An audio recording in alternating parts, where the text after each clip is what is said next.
Good day everyone, my name is Jonalie Marie Malonzo and I will be your demo teacher for today. So bago tayo mag-umpisa is magpipray muna tayo.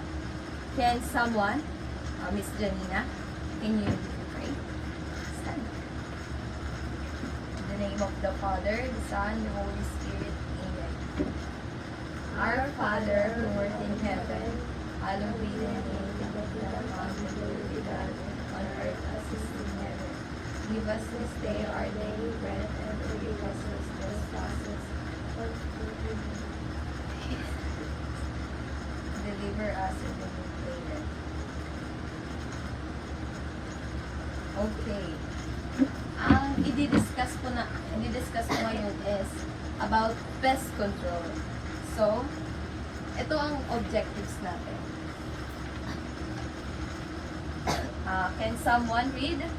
Miss Emily, can you read our objective for this lesson?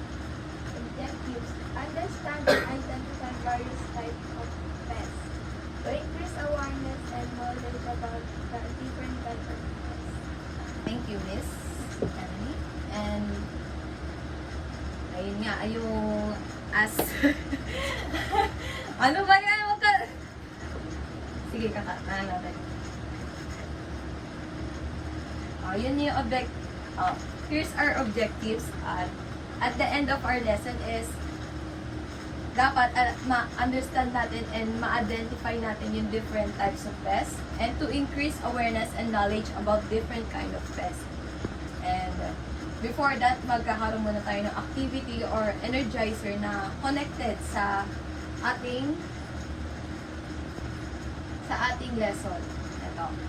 May words dito, tapos hahanapin nyo lang siya dito. Gets nyo? Okay.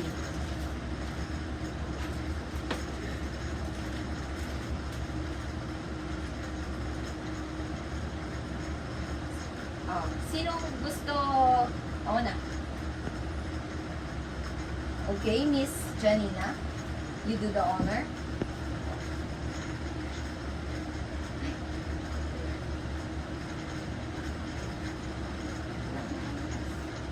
Okay, weed. Okay, meron na tayong weed. Sino pa?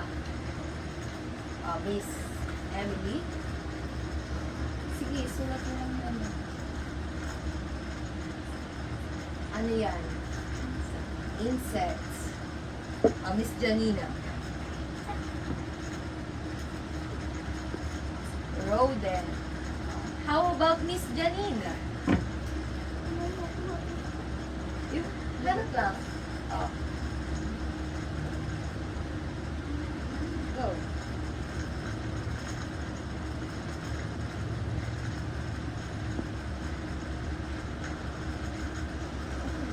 Okay.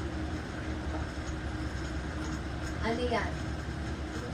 Millipedes. Meron pa ba? Meron pa. 4 pa lang yan. Sino pa?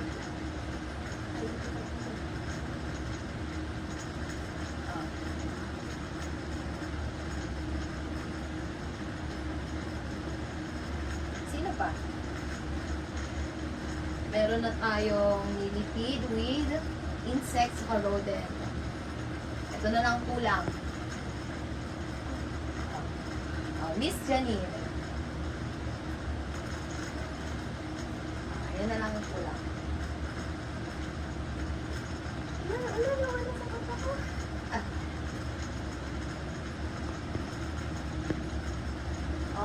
Archneeds.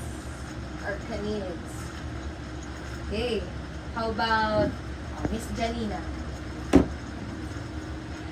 na lang.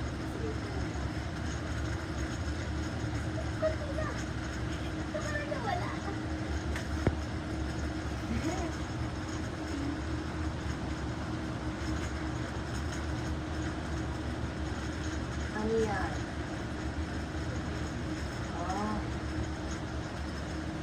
Ano yan? Crustaceans. How about Miss Emily? Wala. Sino pa? Meron pang 2. May ano pa? Arthropods saka mollusks. na?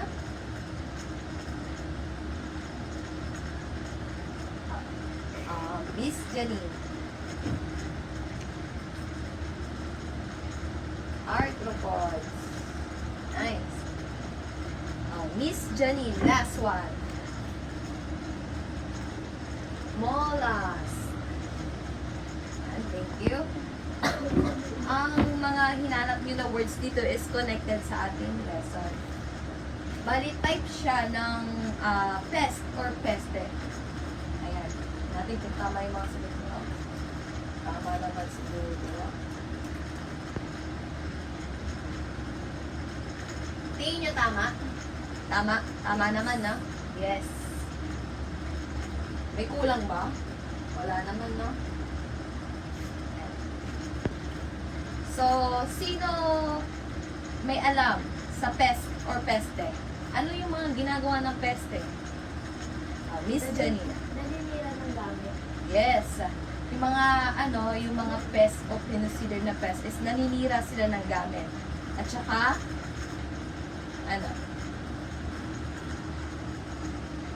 Nangangagat ko sa kanya yung spread ng disease. Tama. Sila yung mga living organism na nagsispread sila ng disease or naninira ng gamit. Tapos, nuisance sila, hindi lang sa tao, pati sa mga hayop at saka mga crops. Yun. At ito naman po yung variant ng pest is yung arthropods. Merong 4 types ng arthropods, which is the crustacean, insect, arachnids, tas myriapoda. Yung crustaceans is meron silang 2 antena, tsaka meron silang 5 or more pairs of legs. Sila yung, ito yung example, pero hindi lahat ng crustaceans is, considered as pest. Example dito is, Crayfish. tama, crayfish. Bakit? Sa tingin mo, bakit crayfish? Cancer sa mga halaman. Tama, inaano nila yung mga crops, naninira sila ng mga crops. Sa naman, dito sa insects, meron kayong alam na example? Meron silang 3 pair of legs, tapos meron silang 1 or 2 pairs ng wings. Insects na peste, consider pest. Si Miss Janina. Janina. Cockroach or eagles. Miss, bakit? Bakit cockroach?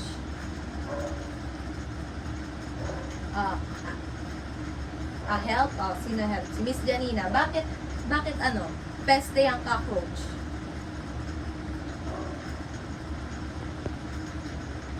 Si Miss Emily. Baka alam niyo yung Miss Emily. Bakit? Spread ng disease. Yan. Nangangagat sila at nakakapag-spread ng disease yun. Kasi mga bacteria, ganun. Sa arachnids naman, wala silang antena, pero meron silang 4 pairs of legs. Sa tingin nyo, bakit? Yun. Nagsispread din sila, nangangagat din sila. Pero hindi, nagsispread sila ng virus. Nangangagat sila naninira sila, tapos nakakapag-spread din sila ng virus.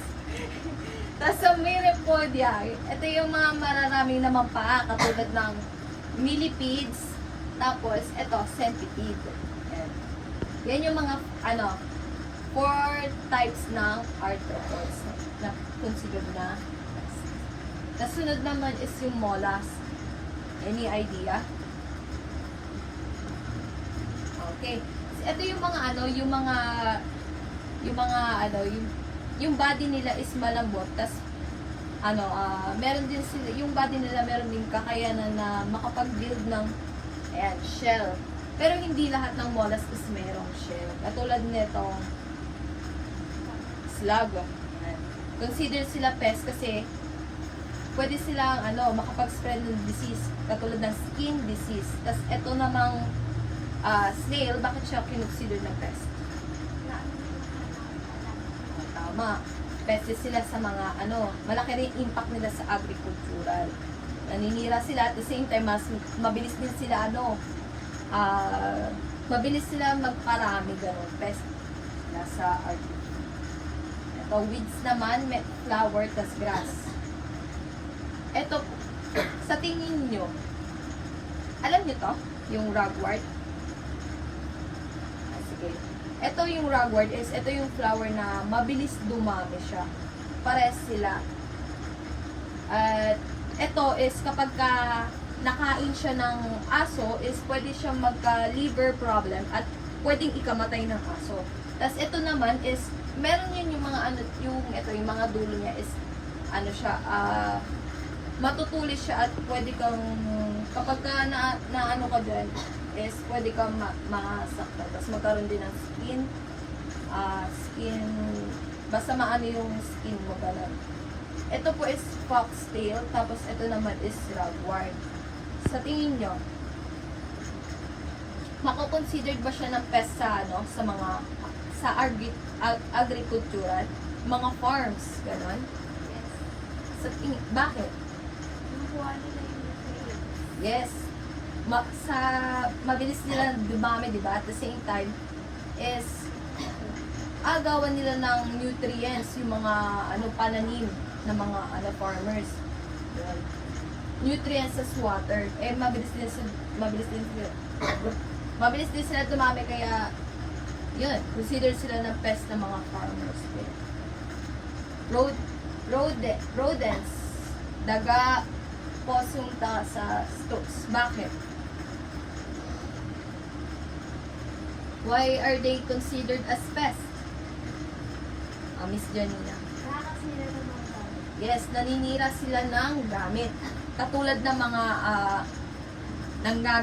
umangat-ngat sila ng mga kahoy, damit, gano'n, naninira sila ng gamit. At saka, pwede rin sila makapag-spread ng disease. Since na-discuss ko na yung mga types ng pest is, bibigyan ko kayo na activity is, tapos i-identify nyo kung saan sila,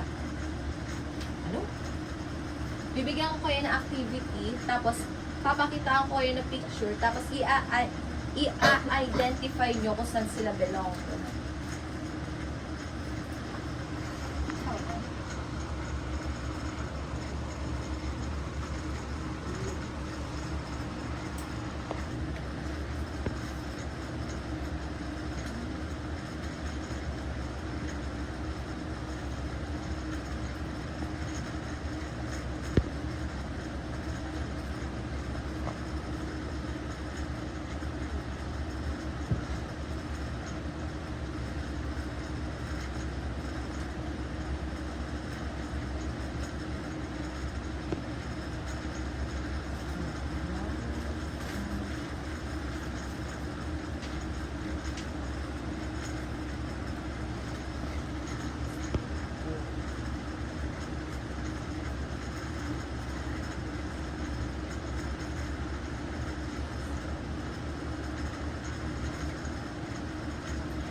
The first one. Sa tingin nyo, saan variant siya ng pest? Miss Emily, saan? Sa arthropods. Bakit? Kasi Meron siyang paper of it. yes, tas meron din siyang antena, di ba? Ito. Rodent, daga. Ay. Saan? Sabi lang. Rodent. Tama. So, rodent, bakit? Naninira ng gamit. Lahat naman sila naninira ng gamit. Bakit? Sige, okay. Moving on. Ito. San Miss Janina. Janine. Sa weeds. Kasi flower siya, no? mga mabibilis silang dumami. Manguha sila ng nutrients sa crops. Ito, Miss Emily, arthropods.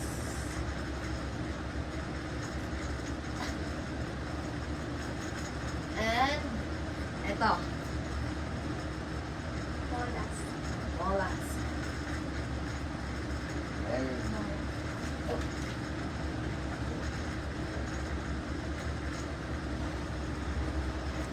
And lastly, ito, Miss Janina. Saan siya belong? Arthropods. Can you tell us bakit siya belong sa arthropods?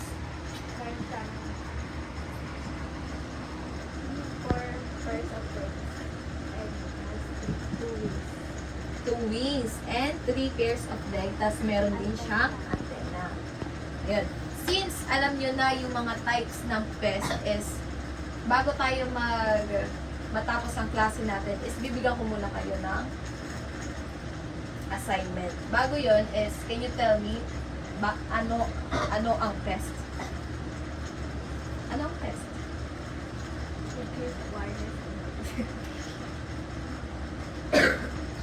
Ano ang pest?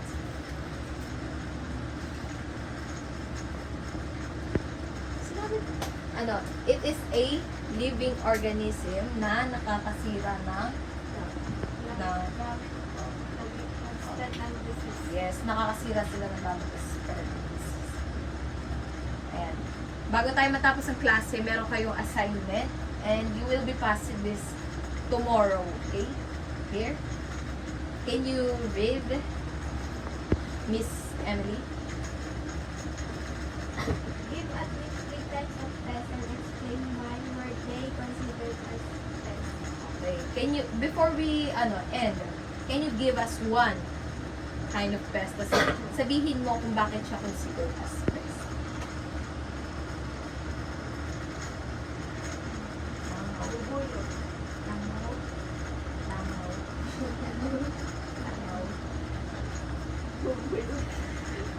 Okay, langaw daw. Bakit langaw? Kasi nakakatulog sila sa kapatid na Yes. Yes, nakakapag-spread sila ng disease kapag katulad na, kunwari, kumakain ka, tapos may kinuha ka na libo na anted na, na iwan mo yung pagkain mo ng hindi mo natakpan, tapos dinapuan ng langaw, ng itlog, tapos nakain mo, pwede kang magkaroon ng sakit. Kaya considered din sila na pest. And yun lamang po. Thank you for listening.